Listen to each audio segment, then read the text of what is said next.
ഒരു നാടിന്റെ മഹത്തായ കാർഷിക പാരമ്പര്യത്തെ ഓർമ്മിപ്പിച്ചുകൊണ്ട് കൂട്ടായ്മകളുടെ വകഭേദങ്ങൾ സൃഷ്ടിച്ച് കാർഷിക സ്മൃതികളെ അയവിറക്കാനും ഒരു തലമുറയ്ക്ക് പരിചയപ്പെടുത്താനും അതിലൂടെ നാടിന്റെ സമഗ്ര പുരോഗതി ഉറപ്പുവരുത്തുന്നതിനുമായി കാറടുക്ക ബ്ലോക്ക് പഞ്ചായത്ത് വാർഷിക പദ്ധതിയുടെ ഭാഗമായി സംഘടിപ്പിക്കുന്ന കാർഷിക പ്രദർശന വിപണന മേളയുടെ രണ്ടാം ദിനമായ ഇന്ന് വൈകുന്നേരം 3 മണി മുതൽ 5 മണി വരെ തെങ്ങ് കവുങ്ങ് കൃഷി പരിപാലന മുറകൾ എന്ന വിഷയത്തെ ആസ്പദമാക്കി കാർഷിക സെമിനാർ സംഘടിപ്പിക്കുന്നു. ബേഡടുക്ക കൃഷി ഓഫീസർ കുമാരി ലിൻഡ ഐസക്കിന്റെ സ്വാഗത ഭാഷണത്തിൽ കുറ്റിക്കോൽ ഗ്രാമപഞ്ചായത്ത് വികസനകാര്യ standing committee chairperson Srimathi Vaishnavi അധ്യക്ഷത വഹിക്കും. പടന്നക്കാട് കാർഷിക college retired professor doctor KN Sreekumar വിഷയാവതരണം നടത്തും. ബേഡടുക്ക കൃഷി അസിസ്റ്റന്റ് ശ്രീമതി പ്രീത P നന്ദി പ്രകാശിപ്പിക്കും. വൈകുന്നേരം 6:30 മുതൽ തെരുവ് നാടകവും കളരി അഭ്യാസ പ്രകടനങ്ങളും സ്കൂൾ കലാപ്രതിഭകളുടെ കലാവിരുന്നും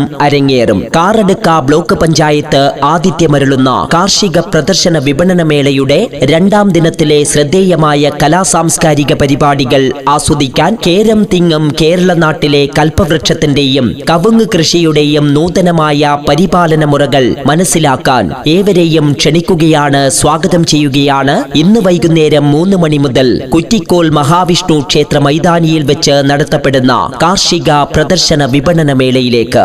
ചേരിൽ പണിയുന്നവനെ ചേർത്തു പിടിച്ചാൽ മണ്ണിനു പോലും മനം നിറയുമെന്ന് നാട്ടുമൊഴി. ഇത് പുതിയ കാലം, പുതിയ കൃഷി. കാറടുക്ക ബ്ലോക്ക് പഞ്ചായത്ത് ഫെബ്രുവരി 23 വരെ കുറ്റിക്കോൽ മഹാവിഷ്ണു ക്ഷേത്ര മൈതാനിയിൽ ഒരു കാർഷിക വിപണന മേള സംഘടിപ്പിക്കുകയാണ്. പ്രസ്തുത മേളയിൽ കാർഷിക സെമിനാറുകളും കാർഷിക ഉൽപ്പന്ന പ്രദർശനവും വിപണനവും കാർഷിക ഉപകരണ പ്രദർശനവും തുടർന്ന് വിവിധ കലാപരിപാടികളും മേളയെ ആകർഷകമാക്കി തീർക്കുന്നു. ഏവരെയും ക്ഷണിക്കുന്നു, സ്വാഗതം ചെയ്യുന്നു. ഫെബ്രുവരി 23 വരെ കുറ്റിക്കോൽ ശ്രീ മഹാവിഷ്ണു ക്ഷേത്ര മൈതാനിയിൽ സംഘടിപ്പിക്കുന്ന കാറടുക്ക ബ്ലോക്ക് പഞ്ചായത്ത് 2025-26 വാർഷിക പദ്ധതിയുടെ ഭാഗമായുള്ള കാർഷിക പ്രദർശന വിപണന മേളയിലേക്ക്.